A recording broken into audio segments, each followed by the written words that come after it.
It's cold, but I'm too lazy to put on pants. Hey, what's going on, you guys? It is Troy here on the Matt Cloud channel. This week it is story week, so each of us are going to be telling you something, a little story from our lives, whether it be sad, happy, weird. I'm sure you'll get a plethora, big word of the day, of stories from us. Mine today is just going to be the story of how I came out of the closet. So I started, having these weird feelings when I was about 12. I hadn't, of course, you're 12, why would you date anyone when you're 12? But I don't know, I was just having these strange feelings. So throughout the years I started trying to date, girls and trying to get my mind off of it. Those feelings, they were always in the back of my head. I thought, maybe it's normal. Maybe everybody goes through something where they think maybe they might like something that isn't the norm. Around, I'd say about 15, so of my freshman year, I basically, knew that this wasn't something that's just was gonna go away. I knew that this was something that I needed to decide.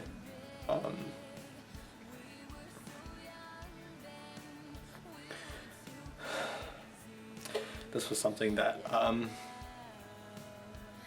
don't know, it's something that is going to define me as a person, something that, probably something that wouldn't really be accepted, but I felt like I needed to, date a girl to, not put any suspicion in anybody's mind. Freshman year I dated a girl for about 2.5 weeks. Sophomore year I dated a girl 3 times over a span of 5 or 6 months. In the middle of junior year I dated one of the girls who's one of my best friends for about 2 or 3 months. After me and her were done, I just figured that maybe it's starting to get to the time that I should let people know what's going on, but I didn't really know how to do it. I'm really good at public speaking. I had a lot of self-confidence at the time. I don't know, it's just I didn't really have any friends that were bisexual or gay or anything. So it was I didn't know if I would be accepted really. I knew my friends were amazing people, and I wouldn't want to be friends with anyone that wouldn't be able to accept something like that, but it's just always that thought in the back of your head that, maybe people will find out and they just will want to avoid you. They won't want to talk to you anymore. And so that's why I kept it a secret for so long. And about a month after I broke up with the girl I was dating, I decided that it was time to tell someone, at least. My best friend, his name was Scott, and we had been best friends for such a long time. We're basically the same person. So I figured if there was one person I could tell first, it would be him. I felt I would rather tell him first than my family first. And so I had him come over. We basically sat in my room for a little bit, and I told him I had to tell him something, and we sat there for about 10 minutes, and I was trying to sit there and muster up the courage to tell him, and I couldn't. So I basically just I just wrote it on a piece of paper and just coming out, and I gave it to him, and he was totally accepting of it. I was so relieved because I figured that if I told him and I lost him, that I don't even know what I would do if I lost him. But he was really accepting of it. He was really caring, really loving. That's why we're best friends. He's such an amazing person.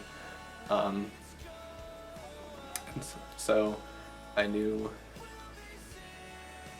after him had to come my family, and again I could not muster up the courage to tell them face to face, and so again I wrote it on a piece of paper one day before school, and I stuck it on the wall, And it was just basically me coming out to them saying that, you know, I didn't really want this to be a topic of discussion, that when I came home I didn't really want to talk about it. I just wanted to let them know, and just let them know that we can just continue going about our lives. And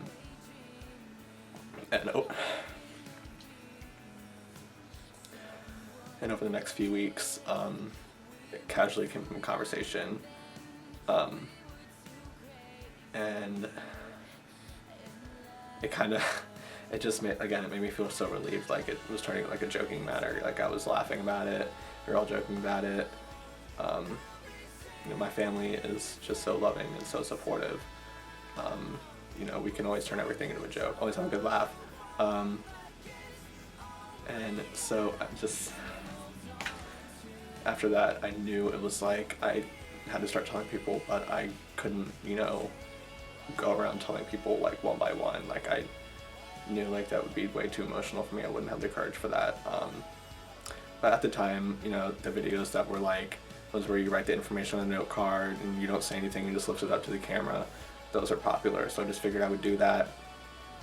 Just post it on, you know, I think it was Facebook or whatever, and I just did that because I really did not want to have to deal with one by one, having to deal with each single person's reaction face to face. So I did that, and I was getting a lot, you know, of support and comments and everything. You know, I walk into school the next day, and you know, everyone is just like smiling at me.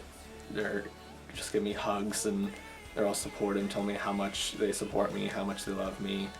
And it was really surprising that like I did not get like any, you know, hateful comments when I walked in, because I don't know, I just felt like I was gonna get so much shit for it. And you know, it was just such a relief to be able to walk in and just have people that you don't even know just tell you how proud they are of you. And you know, I was like, you know, this is actually gonna be a good thing. You know, I don't see any problems coming from this. Although that same day I opened up my locker and like a note fell out, and I was like, oh, I wonder what this is, and I opened it up and I threw it away, so I don't have it anymore. But it was just along the lines of you know, there's no one wants you here. People that say that love you, they really don't mean it. No one loves you, no one cares about you. You know, it really hurt me, because it's just like, it was just such like a tough time for me, and to just have someone be so evil as to say stuff like that, it was just really hurtful. And then a few weeks later, you know, I was in this club, this religious club, whatever, because I was a Christian at the time, and I was like really high up, like I guess I was like a student leader. Like it just felt like something was different, like I wasn't getting treated the same. And one day one of them was like, you know, you can't be a leader in this organization. And I asked them why, and they said, well, because if you're bisexual or if you're gay, that means that, you know, you're not following like what's in the Bible, that it should be one man, one woman, blah, blah, blah. It just destroyed me, because I had put so much time into the club, just so much time and effort, and I just really wanted to be a leader so bad, and to just have them say that, you know, you're never going to be a leader if you're like this, you know, you need to change. And they were like, well, maybe it's just because you didn't have a father with you. For those of you who don't know, my father left when I was 2, so it was basically just me, my mom, and my sisters. And they basically said I was just doing that because I didn't have a father figure, and I was trying to find someone to be that like man in my life. It hurt me so much to hear that from people from adults that I respected so much. Like the fact that I was getting hate from adults and not from kids, it was just so diminishing, and it just hurt me so much. Like for about a month or so, I was just getting so much hate, like after I had got so much love that first day. And there were thoughts in my head of just like, well, you know, it's not going to change. Nothing's going to change. you had a day of love and a month of hate. Like, that's how it's going to be for the rest of your life. And I just legitimately just thought of, like, leaving. Like, not my house, not the city, just leaving this life. Like, I never thought that I would be one of those people that had thoughts of ending their life. And there I was sitting in my bed just saying, you know, it would just be easier if I wasn't here. You know, if people, like, if people are gonna leave my life just because of, like, one decision of something that I can't help, that wasn't my choice, then what's the point?